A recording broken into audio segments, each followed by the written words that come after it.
এক বছরে কিছুই করতে পারেননি, আর 6 মাসে কি করবেন? তাহলে আমরা কোথায় দাঁড়িয়ে আছি? আজকের রাজনৈতিক বাস্তবতা কি? কমিশন আর আমাদের কথা শুনবে না। এটা বাস্তবায়ন হবে কিভাবে সেই সম্পর্কেও আমাদের মত শুনবে না। তারা যা মনে করে, এটা লেখা ছবি অদূর পর্যন্ত যায়নি, সেটা লিখে তারা সরকারের কাছে দেবে, সরকার যেটা ঠিক করে। এখানেই আছে। সাকি এই খবরটা হয়তো আগে পড়তে পারেননি, উনি আমার কাছে পত্রিকাটা চাইলেন বলে তাড়াতাড়ি দিলাম। সিপিডি গতকালকে যে একটা সেমিনার করেছে, সেখানে রেহমান সোবহান প্রশ্ন করেছেন 6 মাসের মধ্যে সংস্কারের আর বাকি কোনো কাজ করা যাবে? উনি বলছেন যাবে না। উনি বলছেন এক বছরে কিছুই করতে পারেননি, আর 6 মাসে কি করবেন? তাহলে আমরা কোথায় দাঁড়িয়ে আছি? আজকের রাজনৈতিক বাস্তবতা কি? ভোট হবে, আমরা তো ভোট চাই। আমি সব সময় বলি, ফ্যাসিবাদ থেকে গণতন্ত্রে যাবেন, তার জন্য ভোট ছাড়া তো কোনো পথ নাই। যতই তর্ক করেন পিয়ার না পিয়ার বাদ, ওই বিতর্ক করবেন, কিন্তু একটা তো সিদ্ধান্ত হবে। যদি কোনো সিদ্ধান্ত নিতে না পারেন, সবাই মিলে, প্রফেসর ইউনূস যেরকম বলেন, সবাই মিলে একটা সিদ্ধান্ত করেন, সবাই মিলতে পারলাম না, তাহলে এটা আপাতত পাশে রেখে এগুতে হবে। তো না হলে গণতন্ত্রে ঢুকবেন কেমনে? এই জায়গায় তো দাঁড়িয়ে থাকতে পারবো না।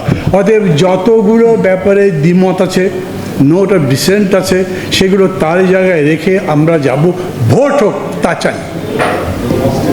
কিন্তু একটা প্রশ্ন গত 3-4 দিন ধরে আমার মনের মধ্যে আঁকুপাকু করে, আমি আপনাদের বলি।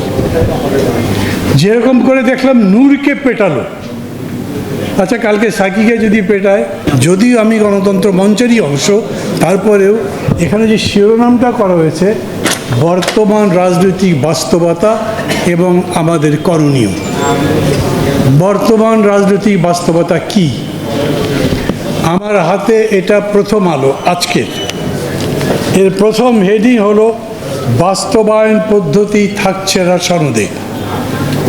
জুলাই সনদ যেটা ঘোষণা করা হবে, তাতে বাস্তবায়ন পদ্ধতি থাকবে না।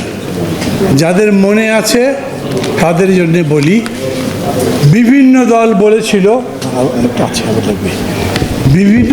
বলেছিল, আমরা সবাই মিলে বসলাম, কথাবার্তা বললাম, একমত হলাম, সই টই করলাম, চলে আসলাম। বাস্তবায়ন হবে কিভাবে? তা তো বলতে হবে। এখন বলা হচ্ছে বাস্তবায়ন পদ্ধতি এতে থাকবে না। আমি 5টা লাইন পড়ে শোনাই।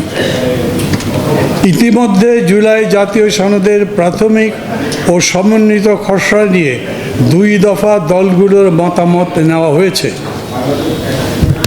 চূড়ান্ত খসড়া নিয়ে দলগুলোর কাছে আর মতামত নেওয়া হবে না।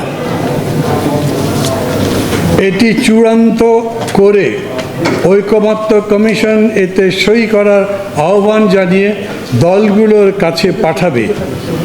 তাতে সই করবে কি না সেটা দলগুলোর সিদ্ধান্ত। ওরা যেটা পাঠাবে সেটা রাজনৈতিক দলগুলো সই করবে কি না সেটা দলগুলোর সিদ্ধান্ত। জাতীয় ঐকমত্য কমিশন ও রাজনৈতিক দলের সূত্রে এই কথা জানা গেছে। আমি আশা করি আপনারা, আমি যেটা পড়ে শোনালাম সেটার মানে বুঝেছেন। এই সংবাদ জানবার পরে সংস্কার নিয়ে আমাদের নিজেদের মধ্যে কথাবার্তা বলে এই পর্যায়ে কোনো লাভ আছে? কারণ